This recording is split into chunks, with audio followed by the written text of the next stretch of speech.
Hoe? Yes. Dus door even wat zeggen. Ja, zeker. Welkom allemaal, het zondagsfeest.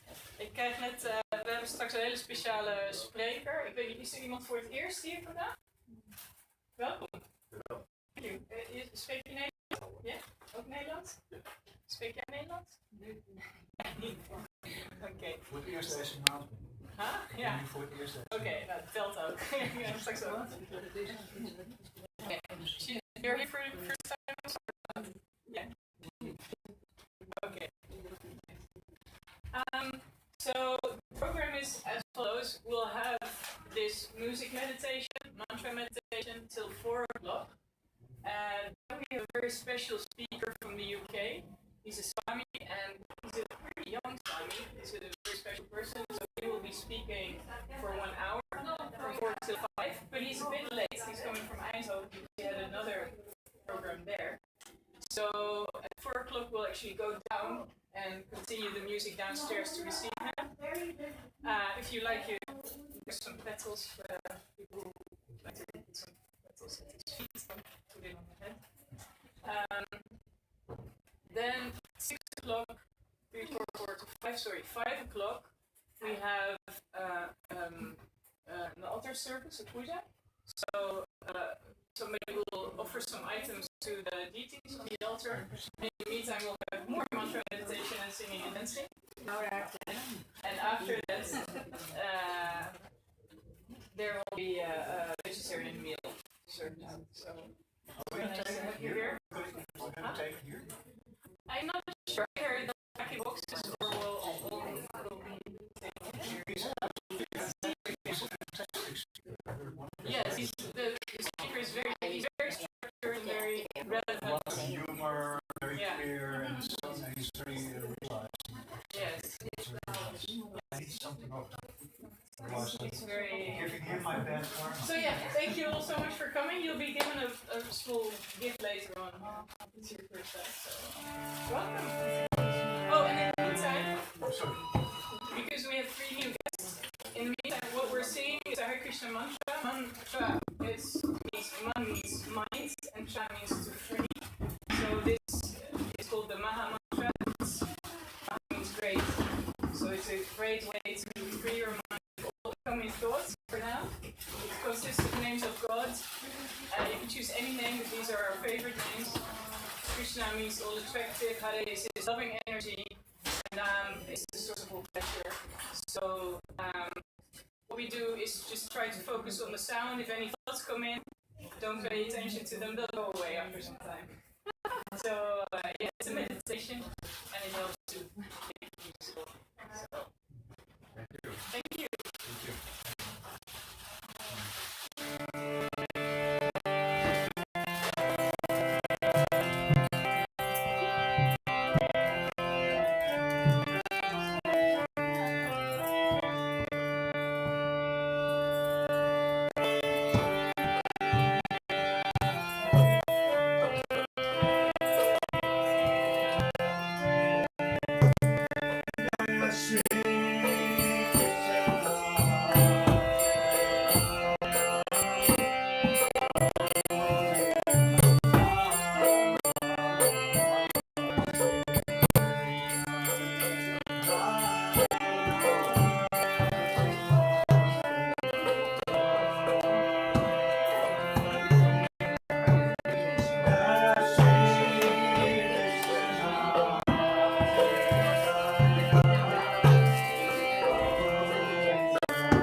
Yeah.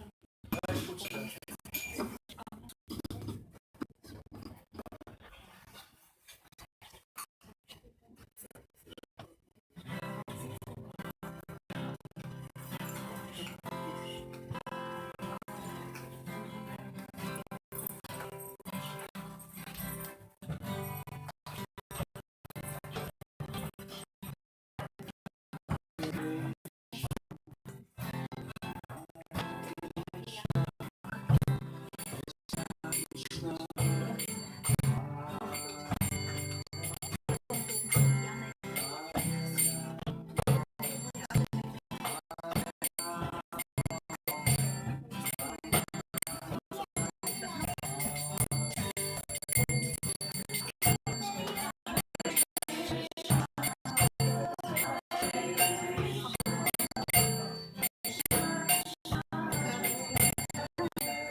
Wat vertalen? Ja.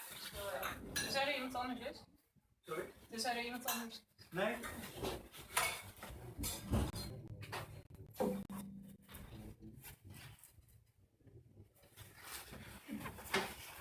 So thank you all very much for coming to the Sunday feast. It's pretty sunny outside. You could have been elsewhere having a picnic, but you're here. That's wonderful. We have a very special guest today. He's still on his way because he also had a talk in Eindhoven this morning. So he will be a little bit late. Usually we have a talk between 4 and 5. This time we will go down around 4 o'clock to receive him with a little kirtan, singing and dancing. And there's some flower petals for those who want to. You can take a handful of flower petals. Don't throw it on the head. Just it's a way of receiving a respected guest. So you can put it in front of his feet. So he has a nice flower bed to walk on. Yeah, it's a traditional way of welcoming. So we will be doing that around 4 o'clock. Until that time, we will have a little more mantra meditation. So. Who is here for the first time? There were a few people already. That's wonderful. Yeah, you already told me. Thanks so much for coming. I'd like to talk to you later on, and we have also a little gift for you later on. But for now, we all gather together and gather our energy into this beautiful meditation on the Maha Mantra. Man means mind, Tra means to free your mind. And this is the Maha Mantra, means just big one. It's a great way to free your mind. It consists of names of God. Krishna means all attractive. Hare is his loving energy.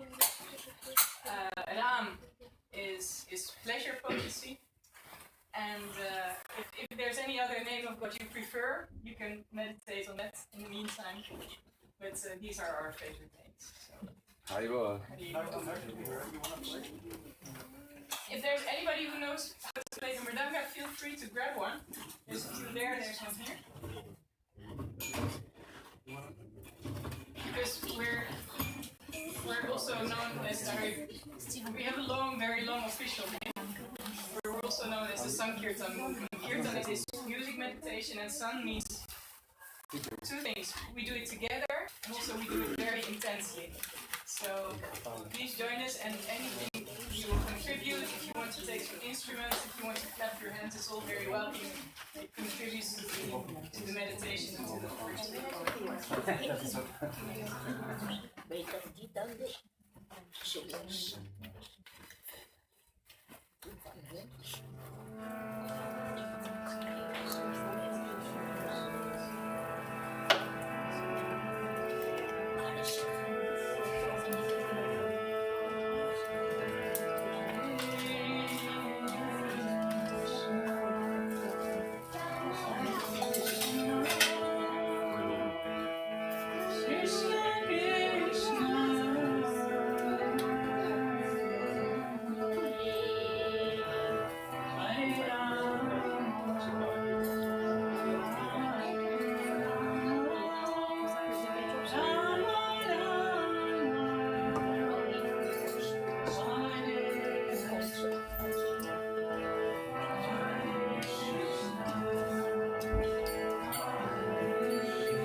So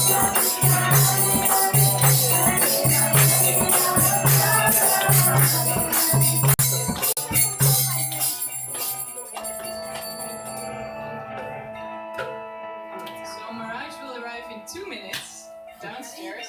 So please grab a handful of flowers and let's go down to welcome. Just on time. Here? Just on time. When did you come back? Just 12, 10 minutes ago. We went to Bangladesh twice. He was eating when we left. Yeah. Okay, yeah. 12 minutes. Nee. Okay, let's go down.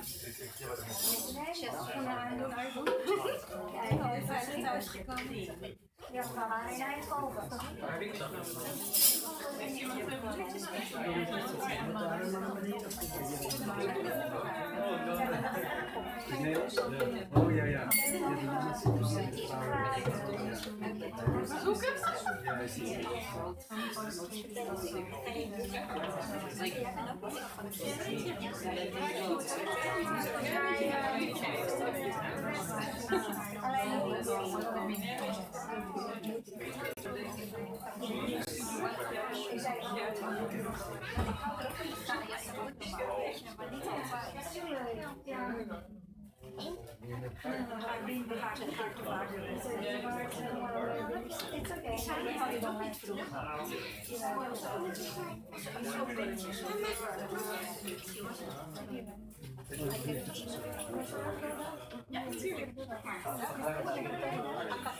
Okay, please, if you want to offer flowers, please go down because for the date you need to.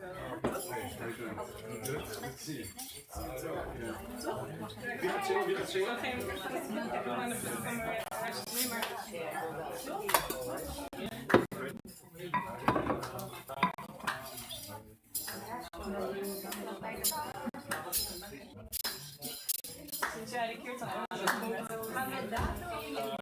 niet voor de date is doen.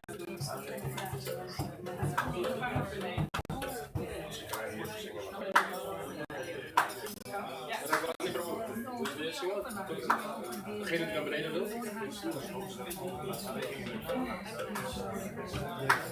So those who want to welcome her downstairs.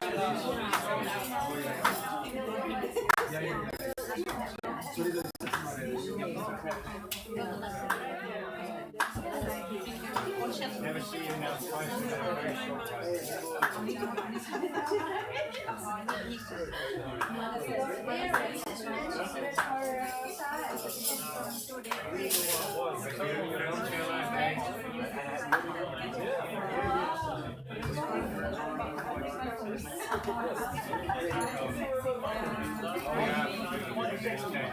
Oh, that's James. Yeah. I'm so sorry. I tried to call you, but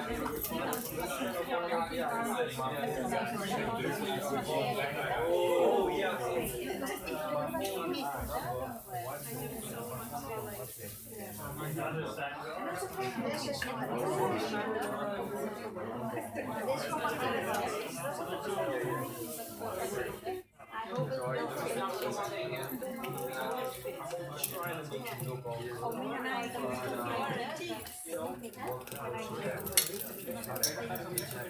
It's over from the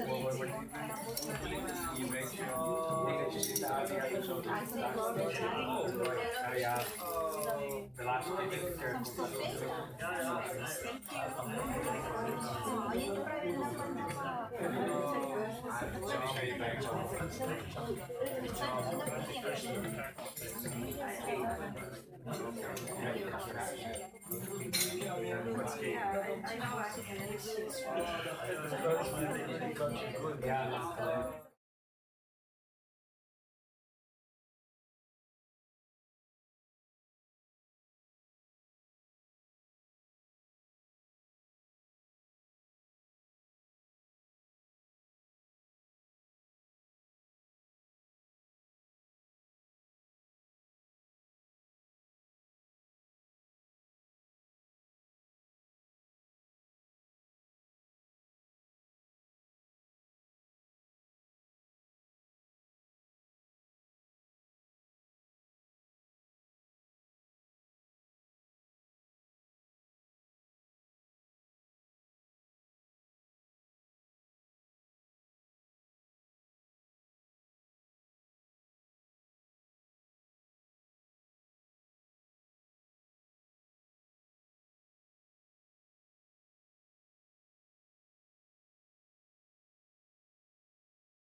Stick my head everywhere where I should.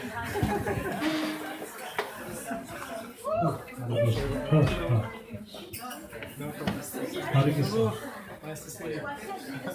Hare Krishna, everyone. Welcome to ISKCON Amsterdam for this lovely afternoon celebration. Oh, we have a special guest, as you can see. We have Swayam Bhagavan Keshava Maharaj in the house. And we'd like to Actually, this is his second program today because we came from Radhadesh. Went with Mach 1, to Eindhoven. He did the program there. And had to go immediately to the next one. So now he's here. And we're gonna listen to him speak about, I think, something Bhagavad Gita, something Krishna consciousness, and enjoy. Hare Krishna, everyone. So nice to see you. Really happy Everybody to can move forward, please, for the people that are coming after. Go back.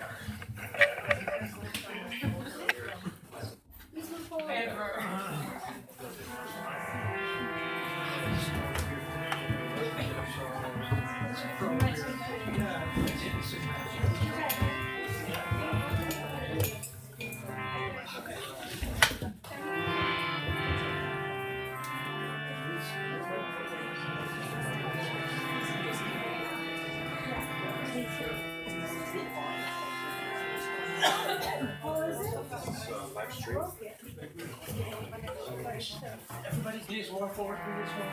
This is loud.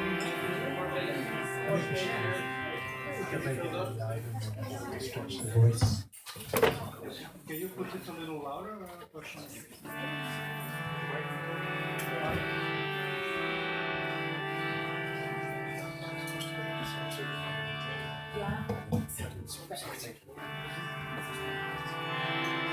Namo Vishnu Padaya Krishna Prasthaya Bhutale Srimate Bhakti Vedanta Swami Niti Namine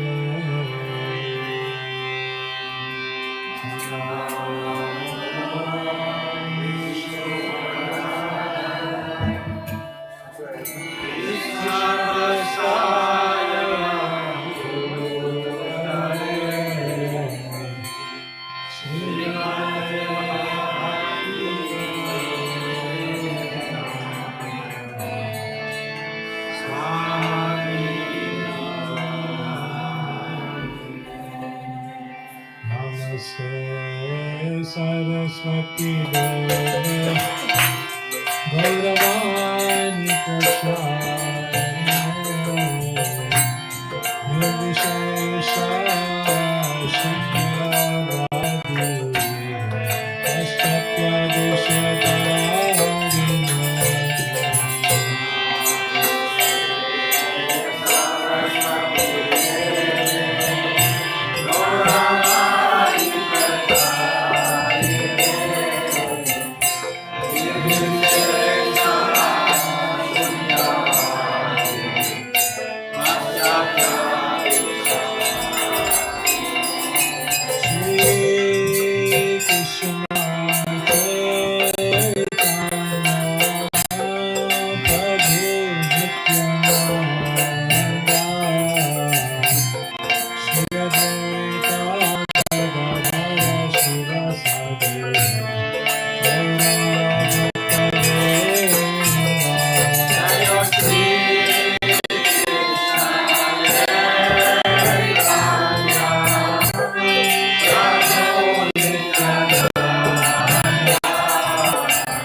Krishna Hare Hare Hare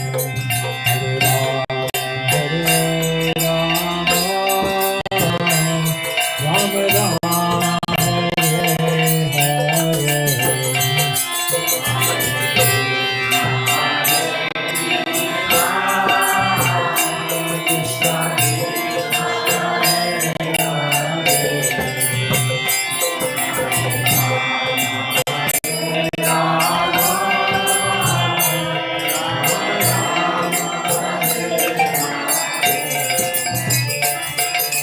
Krishna Hare Krishna Krishna Krishna Hare Hare Hare Rama Rama Hare Hare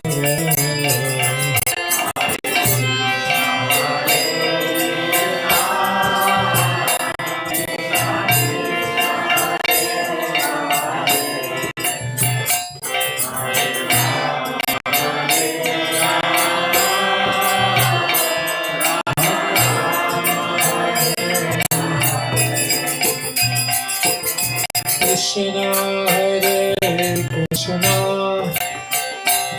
Krishna Krishna Hare Hare Hare Rama Rama Rama Hare Hare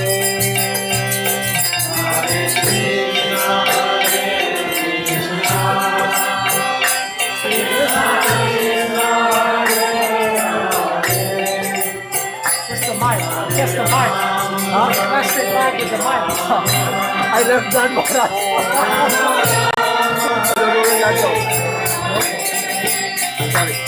Hare Krishna Hare Krishna Krishna Krishna Hare Hare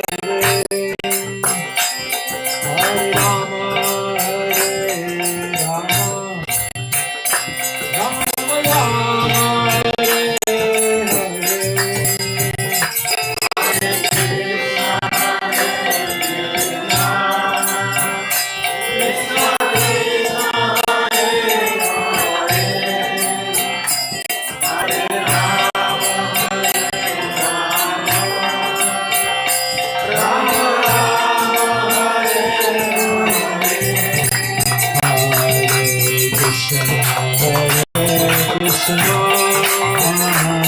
Krishna Krishna Hare Hare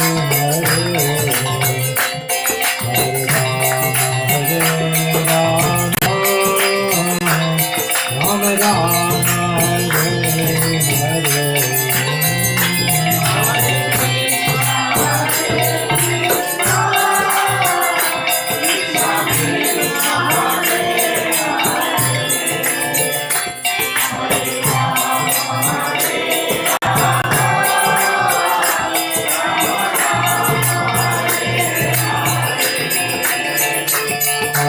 Krishna Hare Krishna Krishna Krishna Hare Hare Hare Rama Hare Rama Rama Rama Hare Hare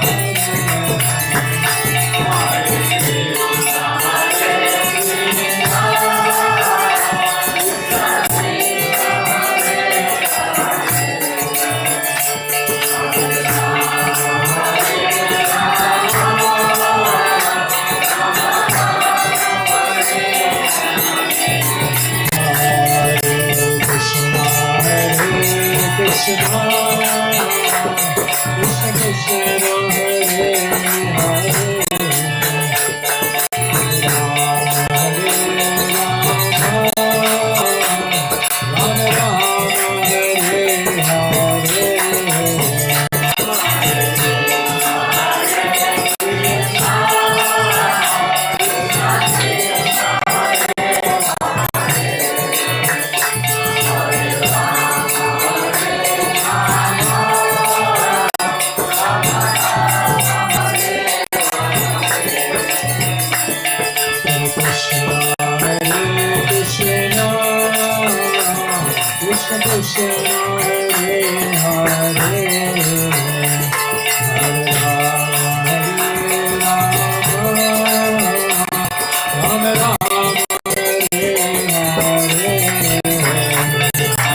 Om Namo Bhagavate Vasudevaya.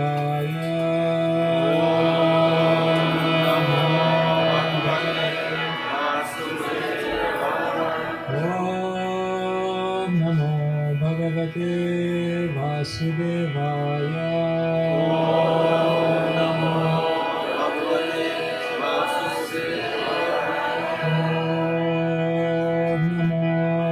Bhagavate Vasudevaya.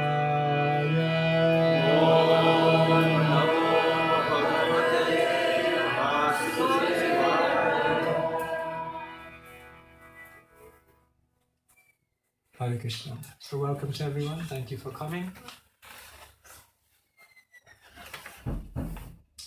So, my dear speaker, the RT is due to start at 5. Is that the program? Usually, yes. 5, yeah. Okay, so what time are we now? 6:25. Oh, 4:25. Okay, so we got 35 minutes. So, What's our latest meeting till 5:15? 5:15, okay. ISKCON Standard Time, IST. Alright, so Neelamber told me you're reading from the Bhagavatam, but I guess there's a Gita in front of me, so should we read from the Gita? There's quite a few new people. Yeah, so let's do the Gita, I think. So welcome. Anyone here for the first time? Alright, welcome. Thank you so much for coming, being open-minded. We hope you'll get something out today. So today what we do when we come here together on the Sundays, we read from some of the books of wisdom. So this is one such book of wisdom, the Bhagavad Gita. Apparently it's the 3rd biggest circulated book in the world. The first one you know, the Bible. And number 2? Harry Potter. Harry Potter, yes. He's actually right. Yeah. God save the world. So yeah, the Bhagavad Gita is right up there. Over 500 million copies of the Bhagavad Gita have been distributed all over the world, and great thinkers over the centuries have read the Bhagavad Gita. It's said that Einstein read the Bhagavad Gita. Many other explorers, scientists, they read the Bhagavad Gita. Even Nelson Mandela, he also read the Bhagavad Gita. When he came out of prison, someone offered him a Bhagavad Gita. He had been wrongly imprisoned, as we know, for how many? I think 24 years it was something. And when he came out, someone offered him a Bhagavad Gita. And he said, no, I already read it. One of my fellow inmates gave it to me. He said, oh, that's interesting. So he said, what did you learn from it? He said to Nelson Mandela. Nelson Mandela said something interesting. He said, the Bhagavad Gita taught me that the day I walked out of prison, if I didn't also give up my bitterness, my anger, my feelings of hatred towards those who had perpetrated these injustices to me, if I didn't give up those feelings of bitterness and wanting revenge, then even though I walked free from the prison, I'd still be in prison. It's interesting, isn't it? Because we think of freedom as like I can walk around and go anywhere I want to go. We think that's freedom. But real freedom is we're bound by our own emotions. We're imprisoned by our own mind. How many of you sometimes feel like you're imprisoned by your mind? Yes. The mind is so difficult, so we're imprisoned. So the Bhagavad Gita teaches us this. Sometimes people think, oh yeah, this is a good book for when you're about to make your exit from the world, because it's always good to get a bit of spirituality in there before you, you breathe your last breath. At least you got something spiritual to take with you. But the Bhagavad Gita is also very much about living in the now, living the best life now. And we all need wisdom to live in the world, because it's not an easy world to live in, isn't it? There are difficulties in the world. So let's see what the Bhagavad Gita wants us to tell us today. This is a living book. Krishna is speaking to each one of us. Each one of us come into this room with many questions and many things in your minds and hearts. So keep open ears and see whether you get any answers from Krishna. So, Uddhava Prabhu, a number between 1 and 18. 2. Low numbers means you're humble. High numbers means you're confident. And middle numbers means you're balanced. So you're a very humble soul. Thank you. All right. And then, Prabhu, thanks for the cartels. They were really, you got it going. Nice and loud. Yeah, we need that. Number between 1 and 72. 7. 7. He wants to be humble. Okay, you have come to a verse in the Bhagavad Gita which is extremely, extremely important. Who has difficulties in the world making decisions? It's difficult. Yes. Difficult to make decisions. Once someone went to an astrologer, he said, I got a really difficult decision to make. There's 2 ladies in my life, and I don't know which one will be the lucky one, the one I'm going to marry. So he went to his difficult decision, decision of a lifetime. So he went to the astrologer looked in his ball and he said, I got it, I got the answer. So he said, yeah, so which one is the lucky one? So the astrologer looked at him and he said, you'll marry the first one, the second one will be the lucky one.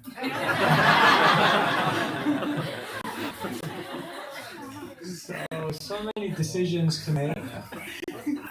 And Arjun, he's on the battlefield and he has a difficult decision to make, because he's thinking like, should I fight or should I just walk away from it all? He's thinking, am I actually doing the right thing getting into this whole battle? So for those of you who are not familiar, the Bhagavad Gita is a book which is spoken on a battlefield. And Arjun is one of the warriors in that battle, and he's just about to fight in a war, obviously for the cause of good, but he's having doubts about whether he should fight or not fight. So he comes to this point, the verse that you've chosen today.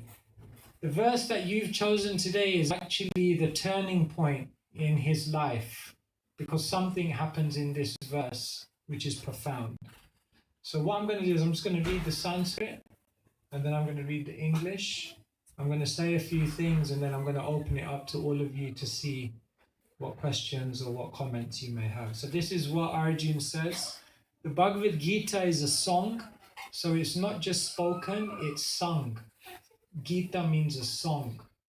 So all of these verses, it's amazing. You're in the middle of a war field, and they're just like singing to each other, like verses of wisdom. It's quite amazing actually to think about it. But so this is what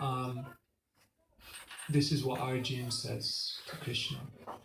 Karpanya dosho pahatasvabhava prachami tvam dharma shamurda chetaha yachreya shanishchitam bruhi tanme shishyasteham sadhimam tvam prapannam. Imagine surrounded by like knives and horses and elephants and sounds, and it's like it's nice verses coming out. This is what it means. So this is Arjun. Now I am confused about my duty and have lost all composure because of miserly weakness. In this condition, I am asking you to tell me for certain what is best for me. Now I am your disciple and a soul surrendered unto you. Please instruct me. Right? So Arjun, in his confusion of life, he goes to Krishna and he basically admits that I don't know what I'm supposed to do. I don't know what the best thing is for me to do. I'm coming to you, Krishna, and I'm asking you to tell me, you to give me some guidance as to what is the best way to proceed in my life. And purple is a commentary by Srila Prabhupada. So this is Srila Prabhupada here in the saffron robes. Yeah, so it's a great saintly person who's spread this knowledge of Krishna all over the world, and he's written a purport to every verse. So I'll just read the first paragraph because it's a long purport. So please listen carefully. By nature's own way, the complete system of material activities is a source of perplexity for everyone. In every step there is perplexity, and therefore it behooves one to approach a bona fide spiritual master who can give one proper guidance for executing the purpose of life.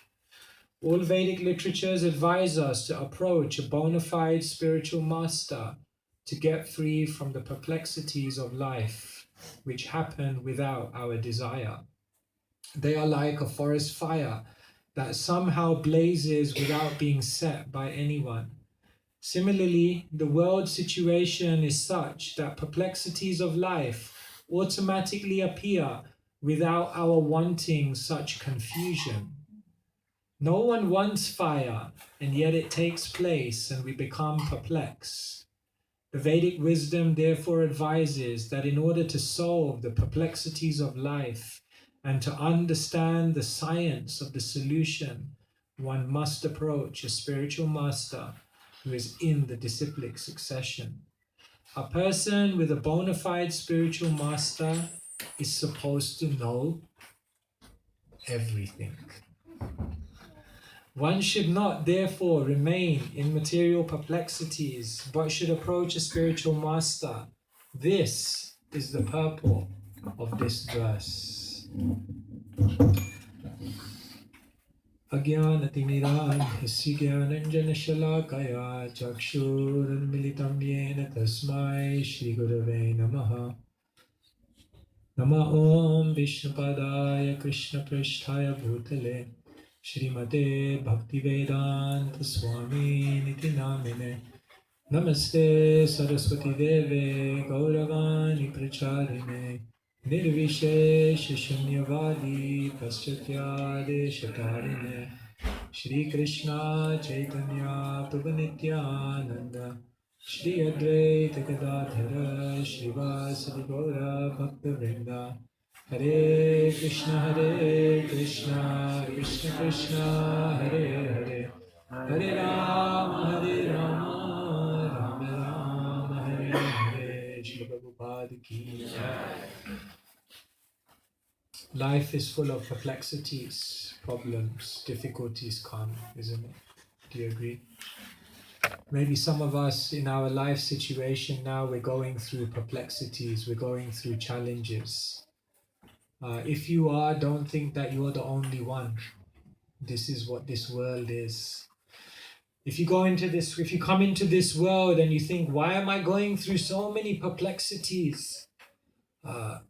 Then actually we don't understand that the purpose of this world is actually to give perplexity. Like, it's imagine if you're in a jail and then you call up the prison guard and you say, no, it seems there's a problem here. The door is jammed. Someone's got to bring some oil. Quick, bring some oil. The door's jammed. No. You're in jail. Or, you call the prison guard and you say, no, something must be wrong. No one's bringing any menu. I mean, they keep serving the same thing, porridge, every day. Where's the menu? There ain't no menu in prison. You go with what comes. Krishna says in Bhagavad Gita, Mamupetya punarjanma dukhalayam ashashvatam. Alaya means a place. It doesn't mean alaya. Someone who tells mistruth. It's that as well, but alaya means a place. So for example, in Sanskrit you have different words, like Vidyalaya means like a library, a place of knowledge. Bhojanalaya, isn't it? Some of you are from India, means a place of eating, where you eat. And the material world, what is it known as? Dukhalaya, place of misery. Misery? Yes. Because no matter what you do in this world, misery will come. Sorry to drop that bombshell on a nice sunny Sunday afternoon in Amsterdam when you came here for spiritual upliftment. The material world is a miserable place. Can you ever predict where an earthquake will take place? Can you ever predict when an earthquake will take place? Can you ever predict what scale that earthquake will take place on? No. But tomorrow, boom, it could just happen. Did you know that in everyone's life, there will be life quakes? You were worried about earthquakes, right? You don't worry about earthquakes in this part of the world. In other parts of the world, they do. But it doesn't matter. Everyone is going to experience life quakes. Have you ever heard of life quakes? Life quakes are things that will happen in everyone's life. On average, every single person in this world will undergo between 3 and 5 life quakes in the journey of their existence. You know what a life quake is? Someone very close to you passes away. Or a relationship which you so much treasured breaks. Or some health problem appears on the scene without any prediction.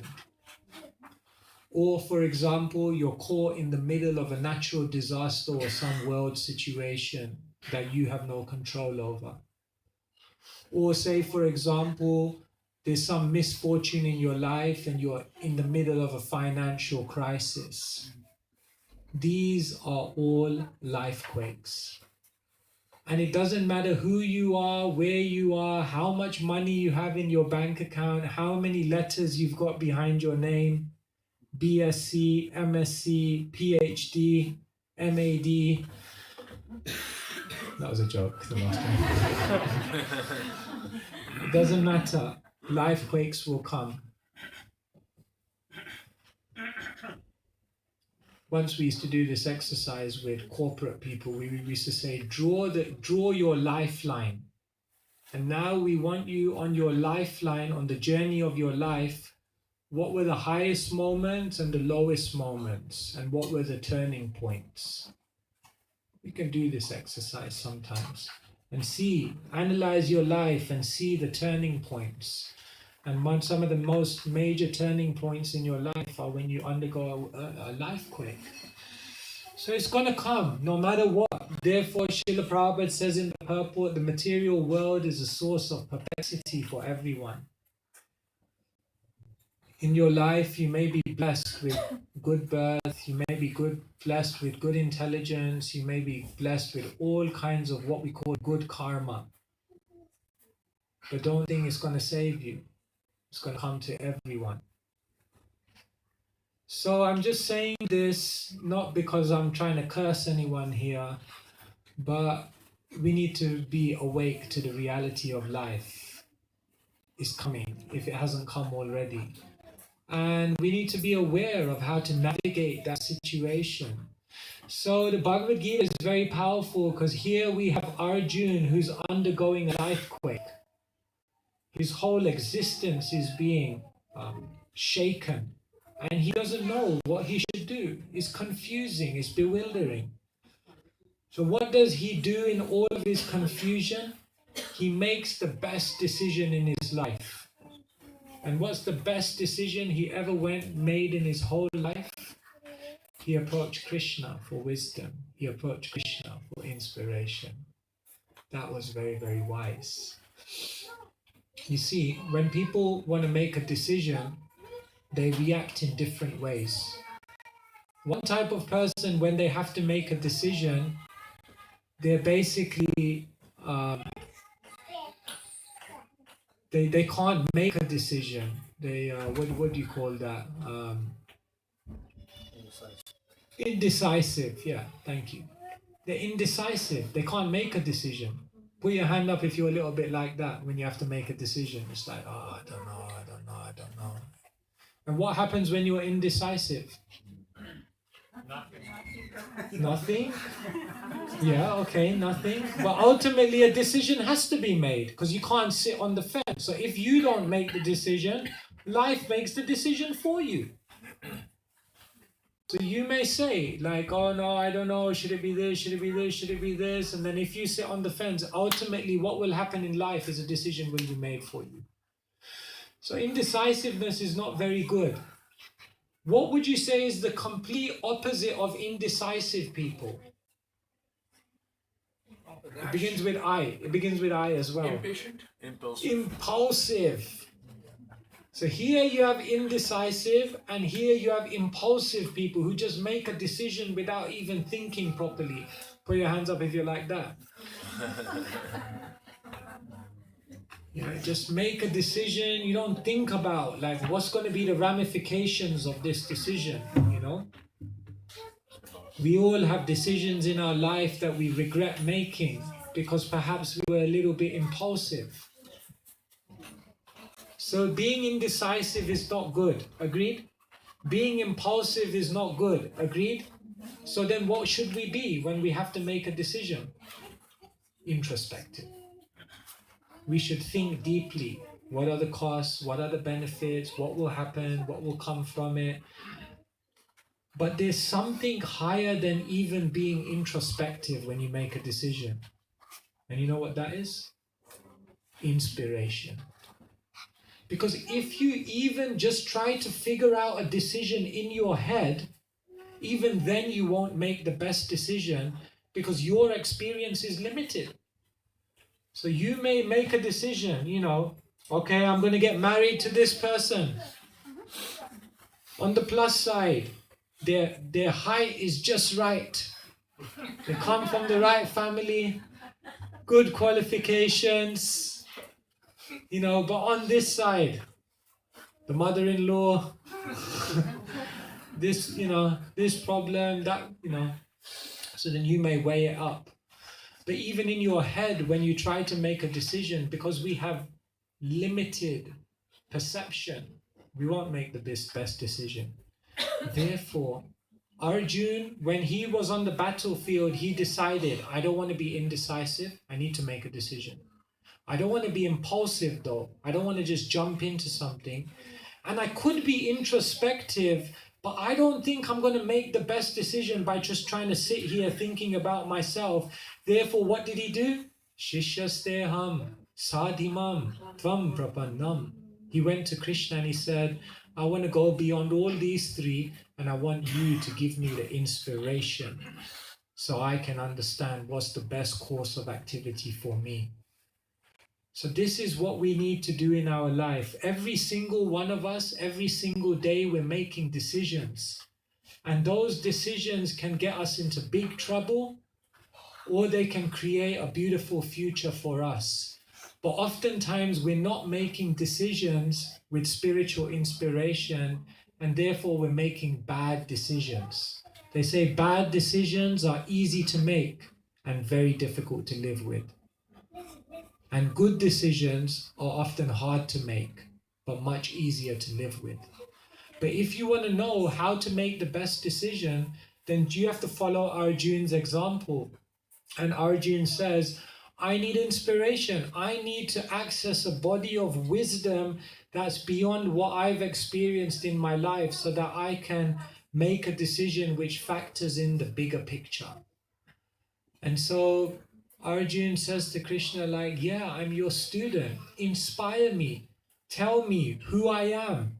Tell me where happiness lies.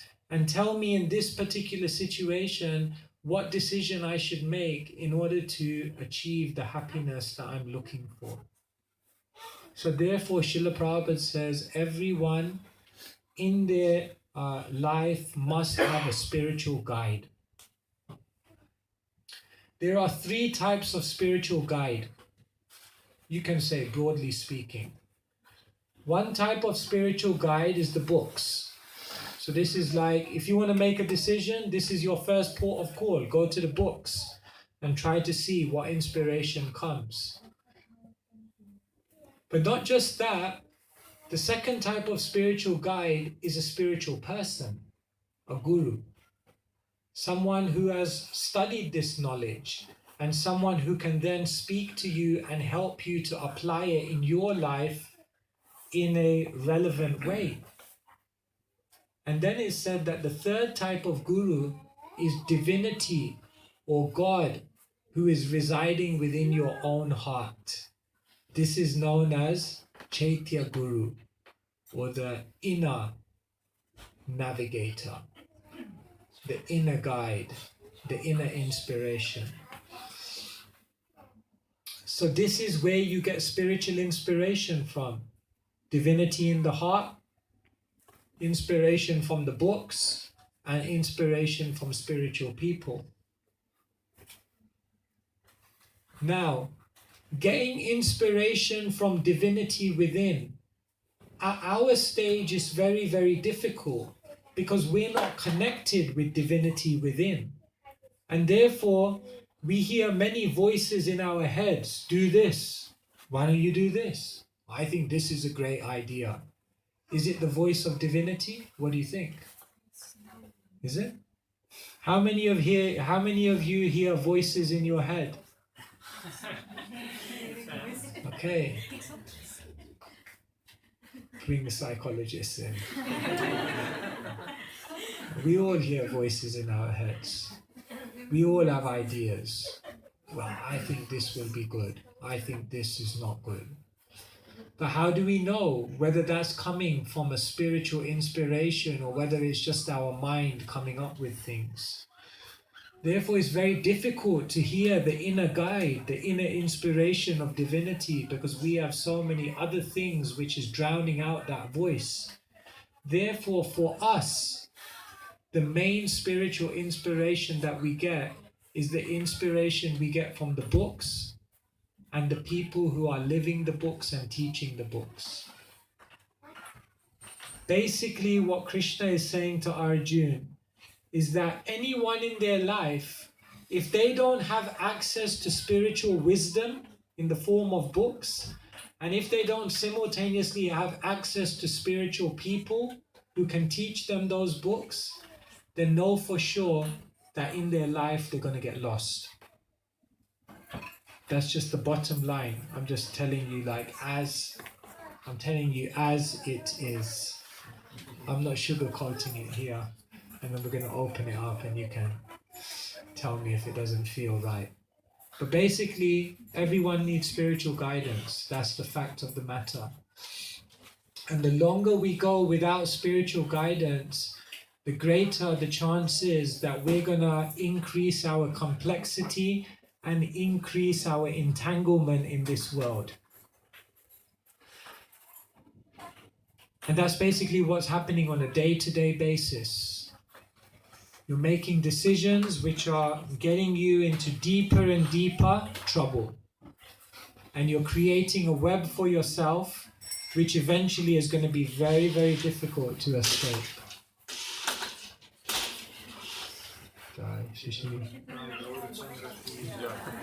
Sorry, I'm traveling so many places, I can't always remember names of the deities. So it's a very, very important thing that we're learning here today. That let us find spiritual inspiration in our life. Let us find out, let us answer the bigger questions. Who am I? Where am I going? What's my purpose in life? And then make decisions based on that. You see, unless you know what your goal in life is, unless you have a vision, unless you know why you're existing, how can you decide your day-to-day activities? You can't. First, you need to know. They say if you don't know where you're going, then any train will take you there. Yeah. So we need to know who we are. This is the most basic fact of life. I mean, imagine you got on a train, for example. Imagine you went onto a train and you were sitting opposite someone and you just decided to strike up a conversation because after all, you're going to be sitting next to each other. And you looked at the person and you say, oh, right, nice to meet you. Where are you? Where did you just come from? And the person looks at you and says, I don't know. You said, okay. Then you say okay, where are you going? And they just I don't know. And then you're like, okay, this is the plot thickens. So what are you doing here on the train? I don't know. I mean, soon you're going to begin thinking is this person okay? They don't know where they're going, where they come from. They don't know where they're going, and they have no clue why they're here, but they're just happily sitting on this train. I mean, it makes no sense. It's crazy. It's absolutely mad. Let's just say it as it is. But then, are we like that? Because if someone comes up to you and says, why do you exist? And you're kind of I don't know. And you're but what happens after death? I don't know. But then why are you here on earth? I don't know. But anyway, I'm busy doing my things every single day. I mean, this makes no sense. It's crazy. So we're living in a crazy world in which people think, oh my God, you've become so religious. I don't know how many of you are going to be comfortable to go into work tomorrow and tell all your people that you attended a religious sermon yesterday. You may feel you don't really want to share that with everyone because it's a little you're going to think, all of a sudden you become so religious. Is everything okay? Are you all right in your life? Is there some problem? Or why are you going to a temple? Why are you studying religious books? Are you okay? So people think this is some kind of religious thing. It's not. This is not religious. This is not religion. This is life. This is life. We have to know who we are, why we're here, and what happens after this life. And then you can make the right decisions. Otherwise, what are you making a decision? For example, some of you made a decision to come from India to Amsterdam. Are you happy with that decision? Yeah. Happy? Yeah, you won't say no. You're surrounded by people living in Amsterdam. Get out of our country. Yeah? So you think it's a good decision. I'm not challenging you, by the way. But how do you know it's a good decision? You'll only know if it's a good decision if it's taking you closer towards your goal. But what's your goal? What's your goal? I want to make money. I'm not saying, I'm just giving an example. I know none of you want to make money. But why do you want to make money? Because I want to be happy. But do you know what will make you happy? You see, like you have to go to the root cause and then you can understand, oh, this is what I'm really looking for. Then you can understand, is going to Amsterdam, or I'm in Amsterdam, should I go back to India, or should I get married to this person, or should I do this kind of career? If you don't have any reference point, how do you know that you're making right decisions? It's just completely random. Therefore, the Bhagavad Gita means this is the ultimate book which helps you to make life decisions. Life decisions that will take you towards the real happiness that you're looking for. And so we picked this verse today, chapter number 2, text number 7, and it's from this verse that the whole Bhagavad Gita begins. Because before this, Krishna doesn't say any wisdom to Arjuna. Because Krishna is not like kicking the door down and like forcing himself into our life. You know what I mean? Like Krishna, that's not his style. Krishna is not like going to kick your door in and say like, okay, listen to me. I'm going to tell you what's the goal of life. No. Krishna is just sitting there next to Arjuna on the chariot. And only when Arjuna says, you know what, Krishna, maybe, can you help me out? Can you give me some answers? Only when Arjuna turns to Krishna does Krishna start speaking. And even when Krishna speaks everything, what does he say at the end? Iti te jnanamakyatam guyat guyataram maya vimrashe dadashe shena yate chasi tatakuru. Even at the end of the Gita, once Krishna has told everything to Arjuna, Krishna just says like, I told you everything. Think about it, reflect on it, analyze it, introspect, and then do what you want to do. It's up to you. So Krishna is not a religious fanatic. He's not like coming here to like force you into anything. But Krishna is just like there, and if you approach him, he can give you amazing wisdom. And even after he's given you all of that wisdom, he gives you complete free will. Do what you want to do. It's up to you. It's up to you. You have to live your life. You make your decisions. But then you have to ask yourself, 20, 30, 40 years down the line, are you going to have regrets? Are you going to look back at your life and think, why did I spend so much time doing all of that? Why did I put so much investment and energy into that? Why didn't I make that decision? Why didn't I spend more time doing these things? We have to avoid living a life with regrets. And the only way you're going to avoid living a life with regrets is if you understand in the here and now, before you make all your decisions, what it is that you seek at the most core of your identity. Once you know that, then you can make the best decisions, and once you make the best decisions, there'll be no regrets. But if we just rush into making all these life decisions without taking guidance, spiritual inspiration, there's a good chance at the end, in English they say, the fag end of your life. At the final years of your life, you may look back in your rocking chair and think, if I could turn back the clock, maybe I would have done it all different. But you can't turn back the clock. Then you'll have to live with that regret. So there's time.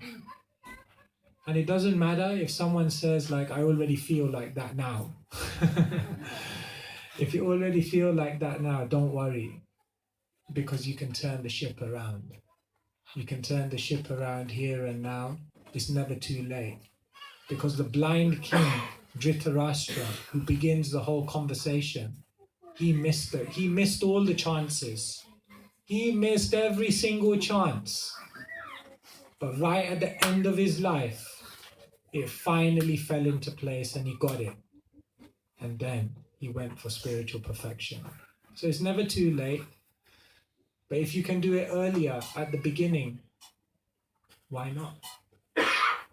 So just like Arjuna went to Krishna to understand what is the real goal of it all before making a decision, let us do that. Then maybe life will be much more progressive.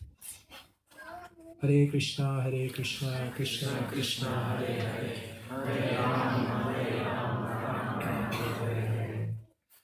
So anyone have any questions, comments, complaints? I have a question to the whole audience. I have a question. I'm getting some signals from behind that there's a few people waiting in the hall. Okay, we just need you to come Really forward. Yes, please squeeze in. Ritzy, start up. Please squeeze in as much. Yeah, please come forward, and then if you have... yes, Prabhu. Do you have a mic for you? There's no mic. Or are you just going to I'll speak speak loud? loud. This person in the train that doesn't know where he comes from, he doesn't know where he's going to, he doesn't know The person in the train who we talked about, yeah? Yeah, and he doesn't know what he's doing. Well, he might say, well, I'm just enjoying the train ride. So, what does it... I'm just enjoying the train ride, even though I don't know where I came from, where I'm going, but I'm having a good time. There's good food on the train.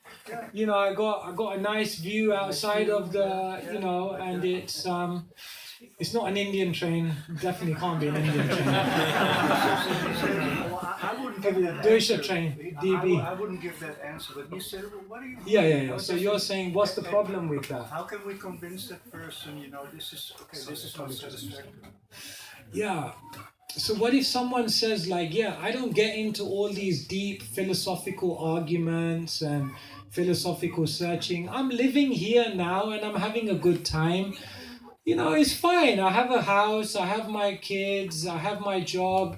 You know, once a year I go to Lanzarote and life is okay. Like, yeah. So what do we say to such a person? See, it's like this. I once had an Italian friend. He was a book distributor actually. And when he used to ask people for donations, they used to say like, how much? So he used to say, something is better than nothing. But then he used to say, but more is better than something. So what would we say to such a person? Yeah, maybe you do have some pleasure on the train. Maybe you are enjoying the food. Maybe you are enjoying the view. But maybe, just maybe, if you knew more about what potential there is outside of this train. Did you know that there's a whole world of enjoyment outside of this train, outside of this world? Maybe you could enjoy more. So yes, maybe you do. Are we going to sit here and say there's no pleasure in going to a restaurant? Of course there's some pleasure. Are we going to sit here and say there's no pleasure in going on holiday? Yes, there is pleasure. But what we're saying is that there's also a pleasure which is much greater than all of that. But how will you ever find that pleasure if you don't look beyond what you already know? So all we're asking you to do is open and broaden your horizons to see what more there may be beyond what you know. When I was a kid, like, I used to hate tomato ketchup. And it's like, my brother would like chase me around the house I would run away from it, literally. It was like that. And then one day, somehow, my mom tricked me into eating it, and I just liked it. And like, ever since then, tomato ketchup, like, with everything. Not now, but as a kid. Because you have to try, you have to explore. So this is the first thing we would say to such a person, right? But the second thing we would say to such a person who says, look, my life is good. What we would say to such a person is, but you can't deny that there are also difficulties. You can't deny that there are also dualities. You can't deny that sometimes you don't wake up in the morning. No one prays for misery, but misery comes. So don't you want to try to explore a life that's free from those dualities? You see? Even if someone says they have everything, no one has everything. Like they used to say, if you want to be happy in your life, you need three things from a material point of view. Time, money, and health. Right? That makes sense. Time plus money plus health and joy. Interesting thing is, when you're young, you have all the time in the world, you have all the good health. No paisa, no money. Right? Then when you're in middle age, oh, you've got loads of money now. And you've still got your health. No time, no time. And when you're old, all the time in the world, and all the money in the bank, but ain't got any good health. Material life is doomed. There'll always be something that's missing. So if that person's saying, yeah, I'm on the train, I'm enjoying the ride, but we'll say to them, maybe there's much more. Why don't you become a bit broad-minded to explore? Because maybe your whole life you've just been living in the box. Is that okay? And it's going to end. The train ride's going to end. And the train ride's going to end. But to say such a thing with conviction, I mean, I've spoken like this to people, and when they ask, but are you free? And how these things without duality? I myself am covered with duality. To say something with a conviction that would really touch their hearts, I must say, it's very rare. Yeah. Very rare. They say in English, you can take the horse to water, but you can't make it drink. Yeah. Even Krishna cannot force Arjuna. Because I already said, Krishna said at the end, do what you want to do. It's up to you. Our job is not to force people or to, we're just out there giving a message to people. And then ultimately it's up to people. But you make a very good point. If we're not experiencing it ourselves, then what conviction do we have to tell other people? You can't take the world to a higher place than what you've reached internally yourself. So you're very right. That's why was Srila Prabhupada such a powerful... why did he have so much impact? Was it that his oratory skills were out of this world? Not necessarily. Was it that he had major financial backing? No. Was it that he had an incredible strategy of how to, No. Was it that he had really amazing people around him? Well, he did, but they were also like hippies and they were a little maybe not the most. But he did it. He went to a New York park. He sat beneath a tree and he just got a bongo drum out and he just started chanting Hare Krishna. And you know what? People stopped. And when they stopped, he told them Bhagavad Gita. And you know what? Because he was speaking from a position of complete conviction and realization, he touched people's hearts. And when he touched their hearts, they went out into the world and they touched many other people's hearts. And thus began the Hare Krishna explosion. So, yeah, you're right. And we can't just go out there telling people,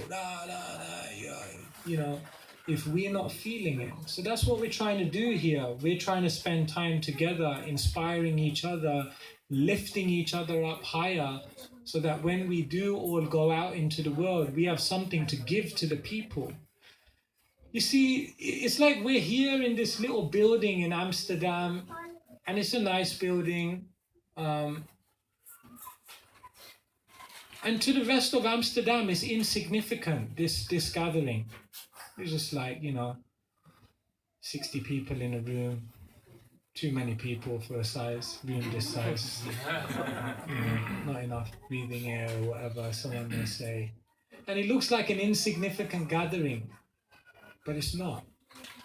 This is the most significant thing that's happening in Amsterdam today. Because here, people are coming together to actually understand why in the world am I in this place? And when we inspire each other to rise, you become empowered to be an instrument of positive change in the world. If you share this wisdom with conviction and compassion. And that's the goal of this movement. So we're not just some like religious club. We're here to understand the essence of life. And that's what people need in the world. Otherwise, everyone's just going nowhere fast. Running around, rushing around, where? For what? Then one day you lose it all? What's the point? Makes no sense. So we live in a mad world. We think it's normal. It's like this, I'll give you an example. 30 years ago, people used to ride on a bike. I mean, they still do in Amsterdam, but... No. People used to go from place to place in a bike. But then we got advanced. So then we got motorbikes. And then we got cars. So now people whiz around in motorbikes and cars and get from place to place. But the amazing thing is, what they do at the end of the day, after they're completely exhausted and they've gone around doing so many things, then what they do at the end of the day is they pay 30 euros and they go to a gym. And then in the gym, in a room, they sit on a cycle. And they start cycling and sweat like anything and go absolutely nowhere. And we think like that's normal, that's life, that's what you're supposed to do. That's what all progressive people do. They have a gym membership. That's what you're supposed to do. Can you imagine if someone 50 years ago saw someone now cycling on a exercise bike in a room? They'd feel like, what's going on here? This is absolutely strange. This is the world we're living in. It's a mad world. This 5-year-old girl, she wrote this poem. It's called The Paradoxes of the Modern Age. She says, we have taller buildings, but shorter tempers. Wider freeways, but narrower minds. We have more conveniences, but less time. We buy more, but we enjoy less. We lose our health to get our wealth, and then we spend the wealth to try and get the health back. We've multiplied our possessions, we've reduced our values, we've conquered outer space, but we haven't even understood the inner space. This is the world we're living in. So we really need people to grasp the Bhagavad Gita. It's not a religious book. This is life. This is identity. This is who you are. And then share that with conviction and compassion. That's the mission we're on. I mean, once you get me behind the mic, I can go on and on and on. But we are at 5:15. Do we stop there, or are there any burning questions, or do we just stop there? Okay, for questions?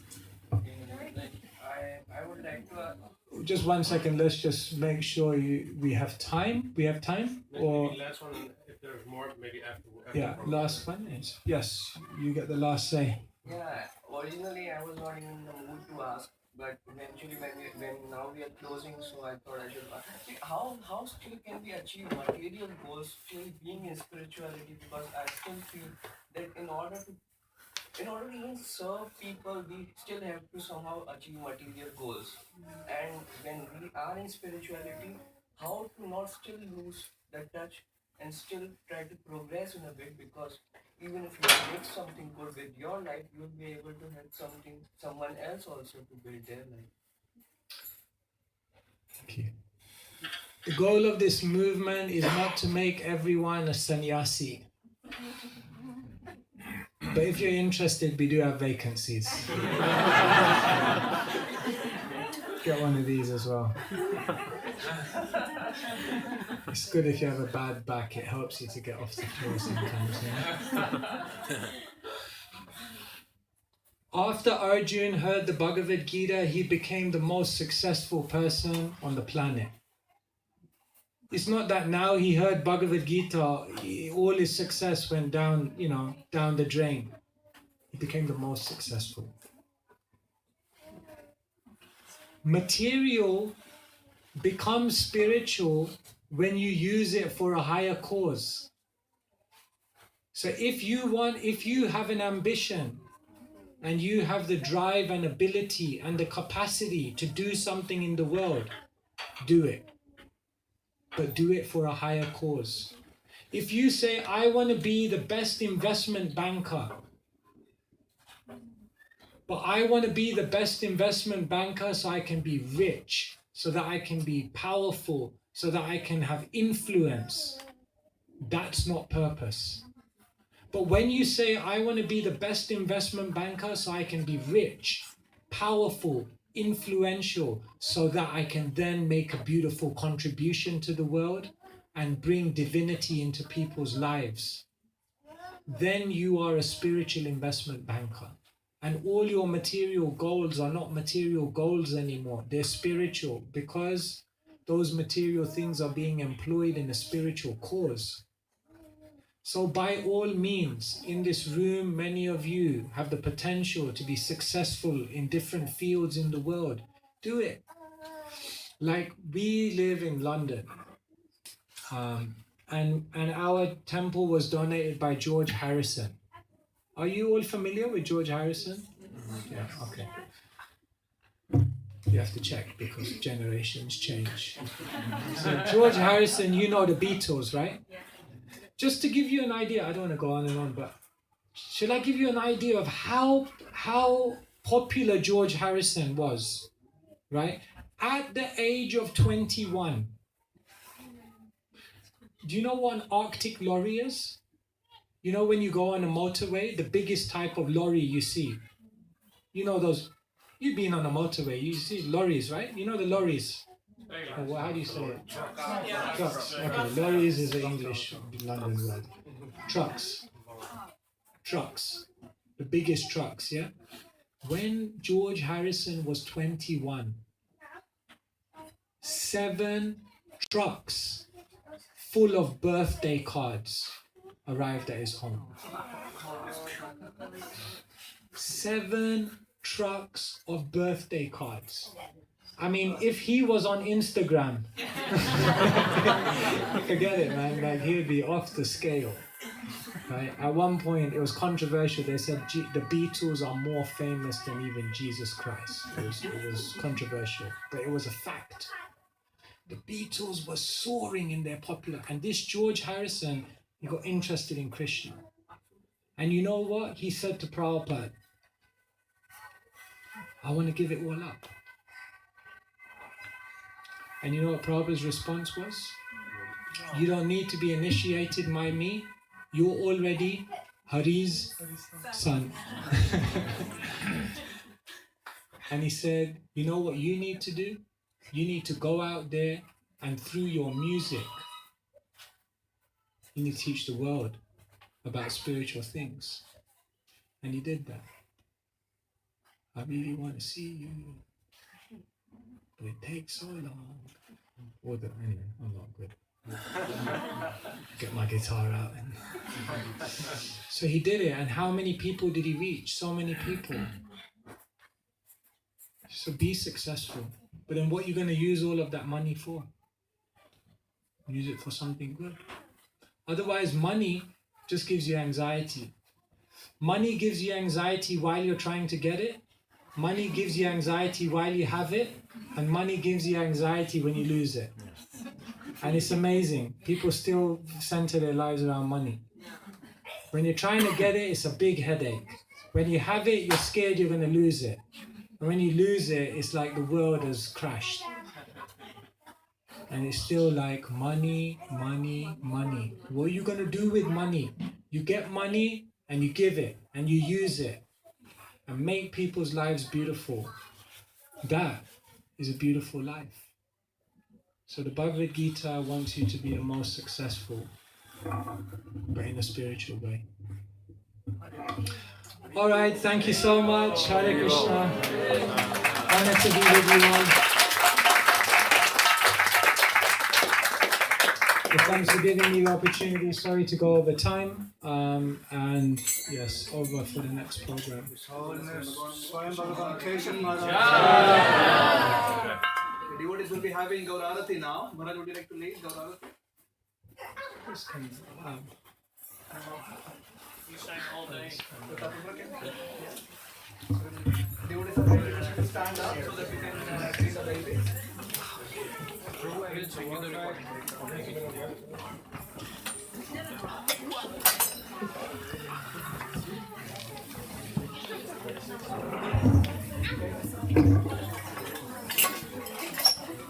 Oh, wow.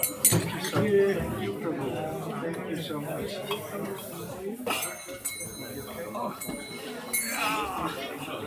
Thank you.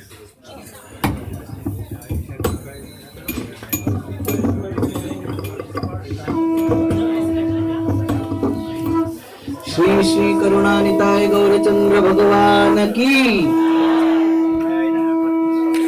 जय Gaur Nitai Gaur Nitai Gaur Nitai Shri Shri Gaur Nitai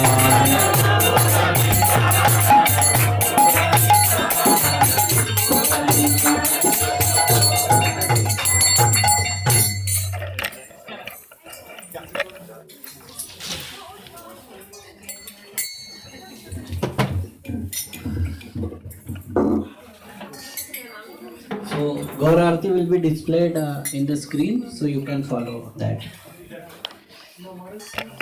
Ki bajayo jayo Gaur Chande Arati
Prabhupada Paramahamsa Radhikacharya Asto Tarasati Shri Srimad His Divine Grace Shri Sri Bhaktivedanta Swami Shri Prabhupada Ki ISKCON Sanstapakacharya Shri Prabhupada Ki Jai Om Shripad Paramahamsa Parivrajikacharya Asto Tarasati Shri Srimad His Divine Grace Shri Bhakti Siddhanta Saraswati Goswami Maharaj Prabhupada Ki Antapati Vaishnava Vrinda Ki Namacharya Shri Haridas Thakur Ki Prem se kaho Shri Krishna Chaitanya Prabhu Nityananda Shri Advaita Gadadhar Shri Vasari Gaur Bhakta Vrinda Ki Shri Shri Radha Krishna Gopa Gopinath Shyam Kund Radha Kund Giri Govardhan Ki Brajbhumi Shri Vrindavan Dham Ki Mayapur Navadip Dham Ki Purushottam Shet Jagannath Puri Dham Ki Ganga Mai की यमुना माई की भक्ति देवी की श्रीमती तुलसी महारानी की समवेत भक्त वृंद की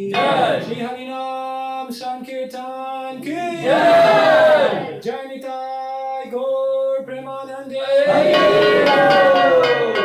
Glories to the Son of the Lord. Glories to the Son of the Lord. Glories to the Son of the Lord. Glories, oh glories to the lotus feet of Shri Shri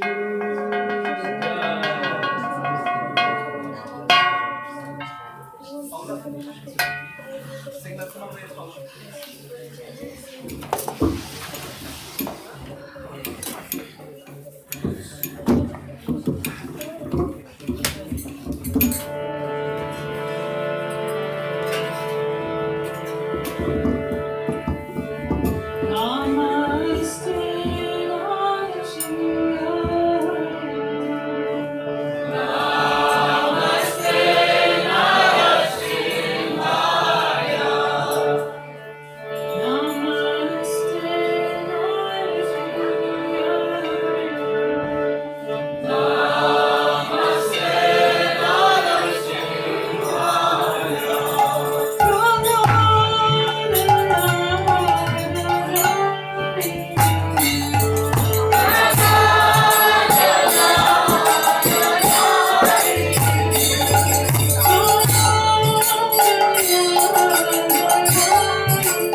Hare Krishna, dear devotees.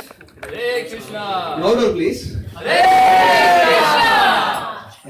Thank you so much for being alive. Hare Krishna. Let's thank His Holiness Swami Bhagavan Keshava Maharaj for coming to Amsterdam, almost spending a week with us. The first time after he took sannyas. We just learned today while coming from Eindhoven that this is where Maharaj first met Krishna. So he has promised that he will come at least twice. So let's thank him with all enthusiasm what we have, so that he comes back in November. Just make sure that what you sing now is going to decide whether it comes back or not. Okay. So let's sing louder Hare Krishna mantra as loud as possible. Thanking Maharaj. Hare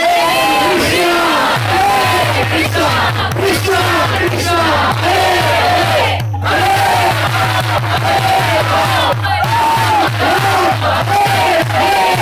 Thank you so much, Maharaj. We really hope that you come back and make this your home. Thank you. Hare Krishna.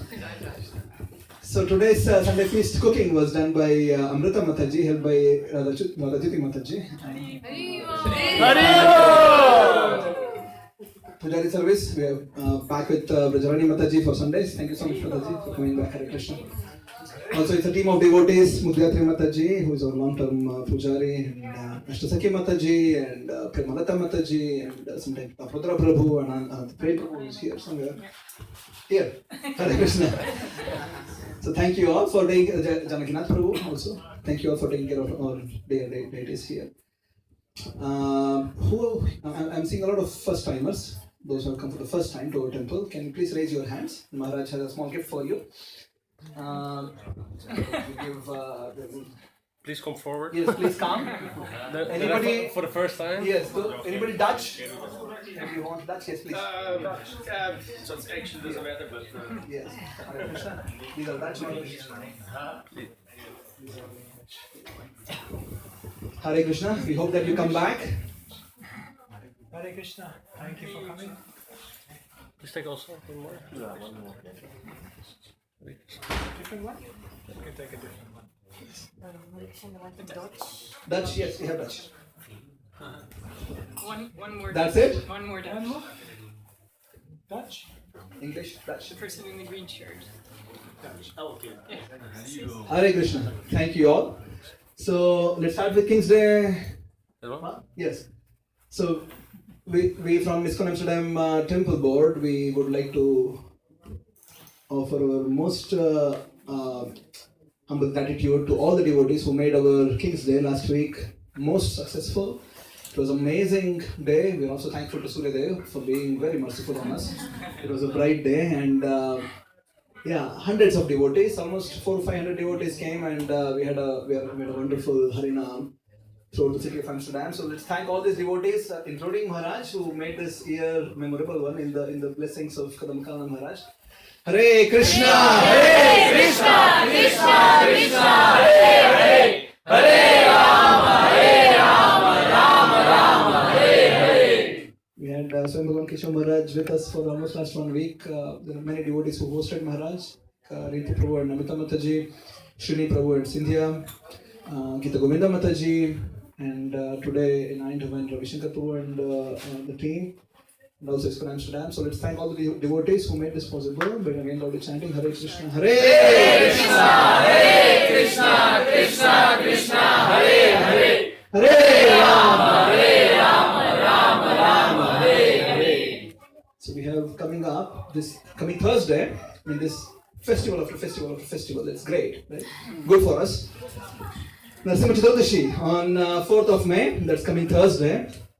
We'll be celebrating from afternoon. 2 o'clock, Dimajiri Mataji will lead a Harinam from Central Station. We'll come to temple around 4 o'clock. Temple program started 4 o'clock with Kirtans. We have Abhishek to Lord Narasimha Dev, and then there is a Katha of Narasimha Dev. There is a drama by a team of Sita and Rita. There's Gaurarati. We're also doing 2 minutes of silence. Maharaj, this is for the World War II veterans. And then we'll be praying for them, and then also the Grand Narasimha Arati to end with. So for this festival, and also to, if you want to get special blessings from Swami Bhagavan Keshava Maharaj with a signed Bhagavad Gita, because Maharaj was speaking on Bhagavad Gita today. We are raising some funds because our whole temple programs, everything runs by volunteer donations. So we are opening up. If you would like to contribute, you can announce it for the all ladies. Any amount for the festival of Narasimha Chaturdashi. Anybody to go with? I'll start. Yes. Okay, yes, go ahead.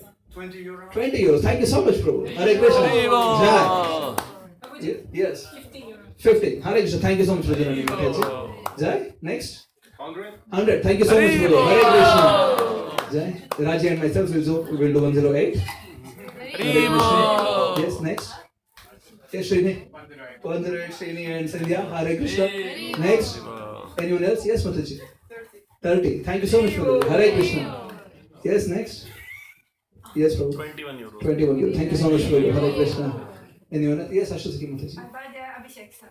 Thank you so much. Hare Bol. Hare Krishna. Anyone else? Krishna 10. Krishna 9. You have, I'll count till 0, okay? Krishna 8. You still have chance. Krishna 7. Yes, Arthak, yes. We don't have a chance. 108. Hare Bol. Okay. Where was I? 7. Krishna 6. Hare Bol. Krishna 5. Krishna 4. So.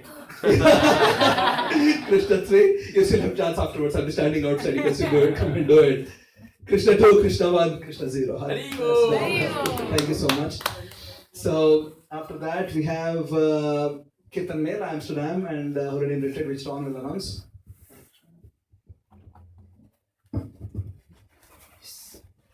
Haribo!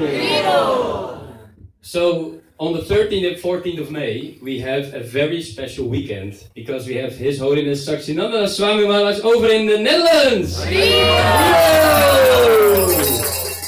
So we are very blessed by his coming to the Netherlands. I think it's been many years that he has come to the Netherlands, and actually he has a very busy weekend because on the 13th of May we will organize Amsterdam Kirtan Mela 2nd edition. So for those of you who don't know what is Amsterdam Kirtan Mela, we organize Kirtan, so what you just saw, and I've been blessed by some mercy here, and a shower of mercy, after singing and dancing the holy names. And that is what you will get a lot of times for 11 hours in the Oranje Kerk. So it's 11 hours of Kirtan. Who is looking up? Who is looking forward to that? So what we are trying to do here is we have a lot of Kirtanyas coming over from London, from Radhadesh, from Paris, and a lot of local kirtanyas like Rati Manjari, Parivida Prabhu. I think you're trying to put it on the Archie Mataji. Yes, there we have it. Many kirtanyas who will fill up the schedule. A lot of different moods. So what we know from kirtan, you can sing the holy names in all different types of moods. And we are very blessed to have such a various group of kirtanyas from all over the place coming over. So what do you think this this whole festival, including the Holy Name Retreat on Sunday, what do you think that is actually costing? Because what we were having is we're having rent for the church, we are having kirtanyas coming over, we're having prasadam, we're having a lot of different activities that we are doing around for marketing to get the word out. So what do you think this effort is costing? 25,000 euros. Oh! 3,000. 25,000. 10,000? 3,000. 10,000? Who said 10,000? Very close. 12,000. Lower. 11. Lower. 8,000. He got it right. 8,500 euros. So what we are doing, instead of last year we were asking for funding for like a donation-based festival. This year we're trying everyone to contribute if they can by having tickets. So a ticket is 20 euro, which is for a whole day, 11 hours, including 2 times prasadam. And you will have from 10 a.m. up to 9 p.m. you will have kirtan. Well, I think nowadays if you go outside you don't find an activity that is taking you 20 euro engaged for the entire day. So tickets are there. You find the registration link on the QR code. There are QR codes here on the door. You can also search Amsterdam Kirtan Mela on Google. We are very high on the highest one in the rating. So please get your tickets because on the 6th of May we kind of need to know how many people will come, because we have a lot of logistics coming in, we have prasadam to buy, we have things to organize. So please, I would like to encourage everyone, buy your tickets before the 6th of May so we can really plan in order and make sure we can serve you as best as possible. So raise up your hands if you already got your tickets. And who is still willing to get their tickets? Please do that before 6th of May. Haribol! So then we have on the 14th of May, we are blessed by His Sakshinanda Swami Maharaj Holy Name Retreat. So what is really important by Holy Name Retreat is to deepen our bhakti and understanding of the holy names. And Sakshinanda Maharaj is doing that on such an amazing way that if you have you ever been, who has ever been to a Holy Name Retreat before? Yes? Asasaki Mataji, what can you say about a Holy Name Retreat? Well, it was with Sakshinanda Swami, and it really enlives your bhajan. Is that correct English? Yeah. You get good tips and inspiration, and it's like 108% better job to do after. Beautiful. So yes, we are also for the 14th of May from 11 o'clock up to 6 o'clock we're having the Holy Name Retreat. It's a smaller gathering, and I think we are approximately 80 people we expect there. So currently we are on 40, so it's going well. So please also get your tickets by the 6th of May, and we would highly encourage you to come. I have some flyers here for those of you who are interested. And one big Haribol for this movement and making Kirtan movement go in Amsterdam. Hari Hari!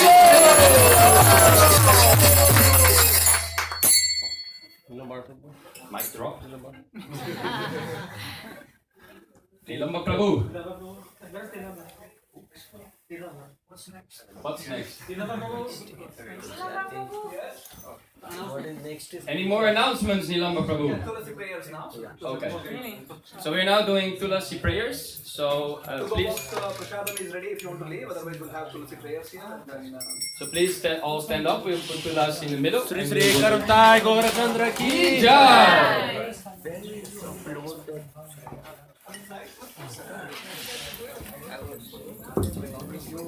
send us the 4th May curriculum, 4th May events. No, this was, I was asking about 4th May. 4th May. Here, yes.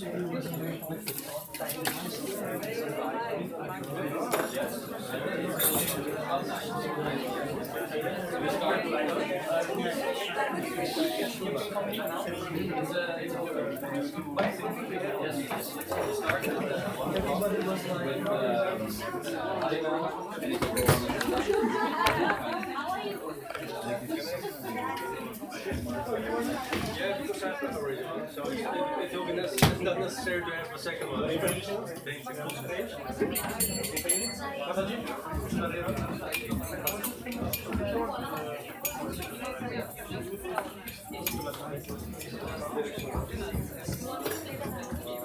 Iemands telefoon?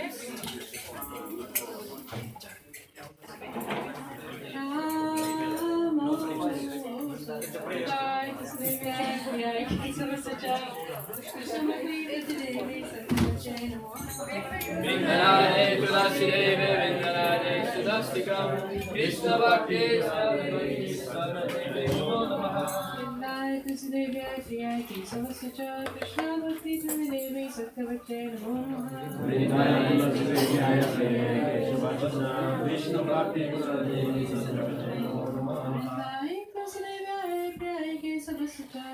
Krishna Bhakti Prati Devi Satya Bhakti Namo Namaha.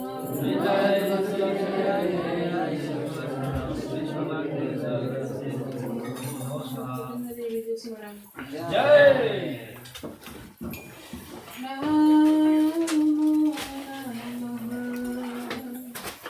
Tulasi Krishna Prayasi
So we're gonna have a little bit more bhajan. So everybody can stay, sit, or take prasada for takeaway.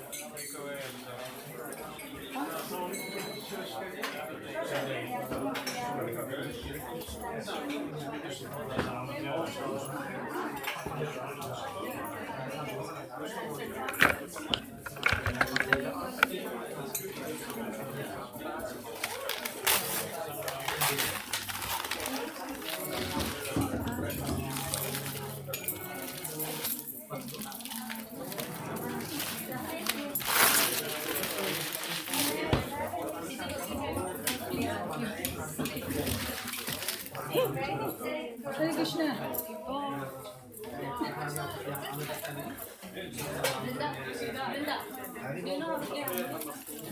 Wil je iets doen? Kun je gewoon bij zijn? Ja. Waar? Buiten? En dan gaan we buiten. Het is er.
Are you ready for this?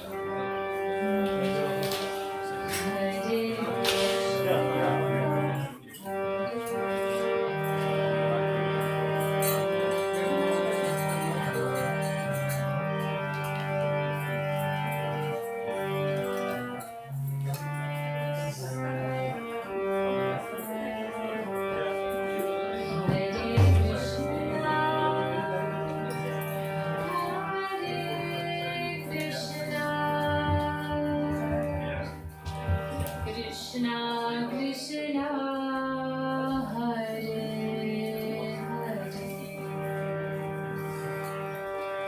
Hare Rama Hare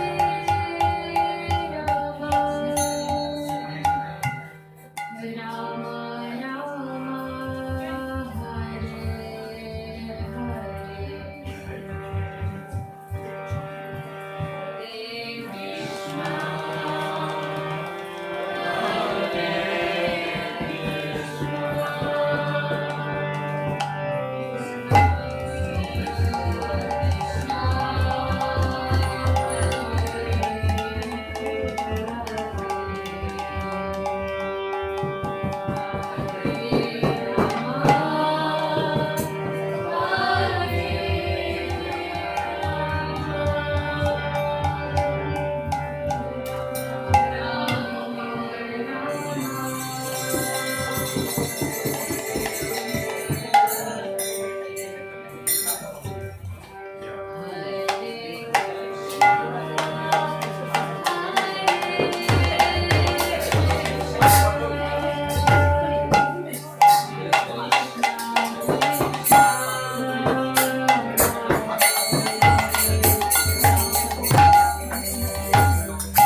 Hey, Sunil.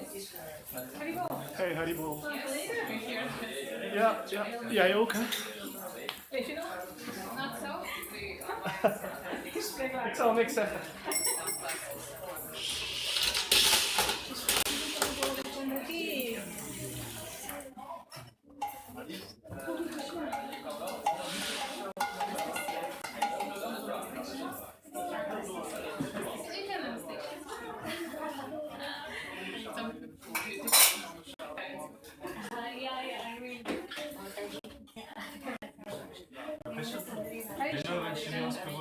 U gaat weg?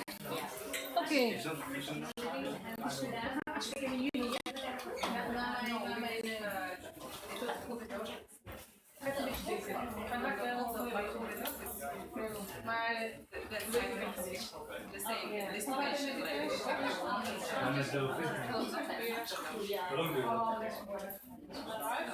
Neem je bescheiden weg? Niet vergeten. No, I came here. I'm just not.